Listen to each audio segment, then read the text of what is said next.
आयोजनकर्ताओं को साधुवाद। कृष्णा सोक्ति पर बोलने का जब आमंत्रण आया तो उस चिट्ठी में ये लिखा हुआ था कि आप अकादमिशियन या अध्यापक की तरह नहीं बोले, आप लेखक की तरह बोले या सामान्य बातचीत कर। मुश्किल ये है कि अध्यापकीय चोल से बाहर निकलना हम लोगों के लिए जरा दिक्कत पेश करता है, क्योंकि अभी तनाव भी इसी बात का है कि वापस पुनः जाकर विश्वविद्यालय क्लास लेना है। 1 बजे का मैंने सोचा था 1 बजे खत्म होगा और मैं 2 बजे तक पहुंच जाऊँ। बहरहाल बहुत छोटी सी टिप्पणी करूंगी क्योंकि समय कम है। अब अभी 3 महत्वपूर्ण पर्चे और इसके पहले भी 3 और पर्चे पढ़े गए कृष्णा सोक्ति पर और उनके लेखकीय अवदान पर।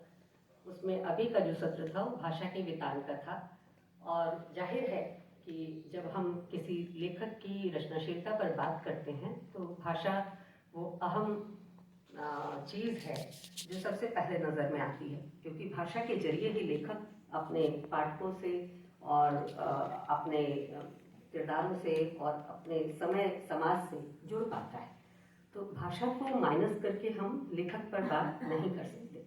सवाल है कि भाषा जिसको लेकर इतनी चर्चाएं होती हैं, क्या वह अपने आप में न्यूट्रल है?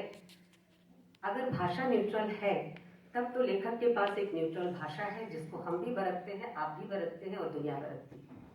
लेकिन अगर भाषा न्यूट्रल नहीं है, वह तटस्थ नहीं है और उसमें बहुत सारे पायदान हैं जो सामाजिक जीवन के अंदर के पायदान हैं, राजनीतिक सत्ताओं और तमाम तरह की संस्थाओं के भीतर के पायदान हैं, वो सब कुछ भाषा के अंदर आ रहे हैं।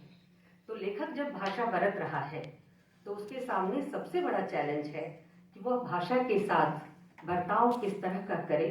जो कुछ वो कहना चाह रहा है भाषा उसे कहे भी, और भाषा इतने विस्तार और कह सकते हैं कि व्यापकता में कहे कि जो कहा जा रहा है वह संकीर्ण दायरे में ना होकर उदारता को स्पर्श करे। ये बहुत बड़ा चैलेंज है लेखक के लिए।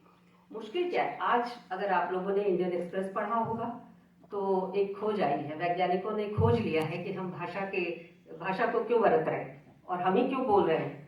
दुनिया में इतने सारे और जीवित जंतु हैं, जीव हैं, वे भाषा नहीं बरतते, हम बरत रहे हैं। तो उसका कारण हमारी एक जेनेटिक संरचना है जिसके कारण हम भाषा को बरत रहे हैं। जाहिर है जब हम भाषा को बरत रहे हैं तो केवल जेनेटिक संरचना के कारण नहीं बरतते, वह एक साइंटिफिक तथ्य है कि हम भाषा को जीन्स के कारण, उस खास जीन्स के अपने भीतर होने के कारण बरतने के काबिल होते हैं। लेकिन जिस भाषा को हम बरतते हैं वह जो काबिलियत हम हासिल करते हैं वह इस समाज की देन है। समाज के भीतर से हम भाषा को बरतते हैं। तो ऐसी स्थिति में कृष्णा सोक्ति के लिए भी अभी एक विभाग ने संभवतः कहा, या मुझे ध्यान नहीं आ रहा नाम एग्जैक्ट, कि कृष्णा सोक्ति उभयलिंगी अपने को कहती थी। हम हर्षपथ में उन्होंने कहा भी। तो लिंग की जो अवधारणा है, भाषा की सबसे महत्वपूर्ण अवधारणा है लिंग की। जेंडर को माइनस करके, लिंग को माइनस करके भाषा पर आप बात नहीं कर सकते।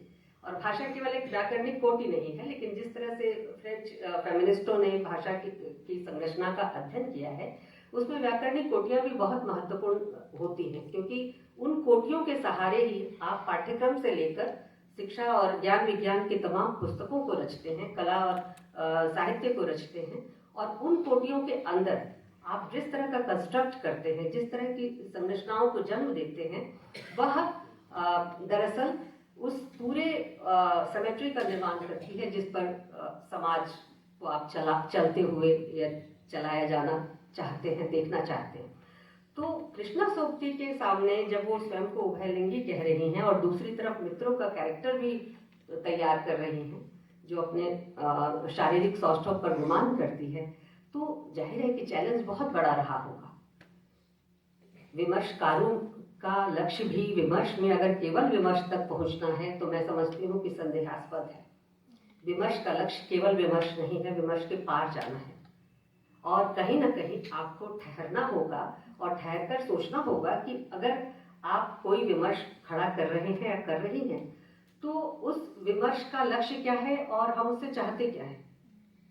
तो कृष्णा सोबती एक तरफ मित्रों मर्जानी का कैरेक्टर खड़ा करती हैं, जिसको अपने शारीरिक सौष्ठव पर गुमान है, और स्वयं कृष्णा सोबती का जो जेंडर है वह स्त्री जेंडर है। क्या स्त्रियां, जैसा कि बहुत सारी उससे जाहिर है कि स्त्रियां जब लिखती हैं, स्त्रियां जब सामाजिक व्यवहार में दाखिल होती हैं, स्त्रियां जब सार्वजनिक स्पेस में दाखिल होती हैं, और स्त्रियां जब अपने को कहीं भी प्रेजेंट कर रही होती हैं, तो किसी भी क्षण उनके दिमाग में ये चीज नहीं भूलता कि वे स्त्री हैं और उनको समाज में कैसे बर्ताव करना चाहिए, क्योंकि ये समाज में भुट्टी में उनको खिलाया गया है। कृष्णा सोबती भी जब माँ की गाली देते हुए ठहरती हैं, तो शायद वही अंकुश काम करता है। और एक चीज और मैं आपसे कहना चाहूंगी कि कृष्णा सोबती के पास जो भाषा है, जिस तरह की भाषा का इस्तेमाल उन्होंने अपनी अलग अलग कृतियों में किया है, वह एक जैसी नहीं है। और एक जैसी भाषा के ना होने का एक बड़ा कारण है कि जब वो स्त्री को केंद्र में रखकर, स्त्री चाहे वो पैट्रियार्की के भीतर स्त्री को केंद्र में क्यों न रखकर देख रही हो, लेकिन अगर स्त्री केंद्र में है तो वो अपनी पूरी इयत्ता के साथ है। उसकी देह भी उसकी भाषा से अलग नहीं। ये जो एक कंट्रास्ट पैदा कर रहे हैं ना, कि जब हमने कई पर्चों में द्वंद्व देखा कि एक तरफ तो विमर्श से उनको मुक्त कर रहे हैं, वो खुद भी कह रही हैं कि हम विमर्श के भीतर नहीं है, और दूसरी तरफ कह रहे हैं कि वो स्त्री की जब बात करती हैं तो स्त्री को एकदम प्रबल रूप से लेकर आती हैं। तो ये संभव नहीं है कि स्त्री को उसकी देह से मुक्त करके समाज में उसका अपीयरेंस दिखाया जाए या पैदा किया जाए।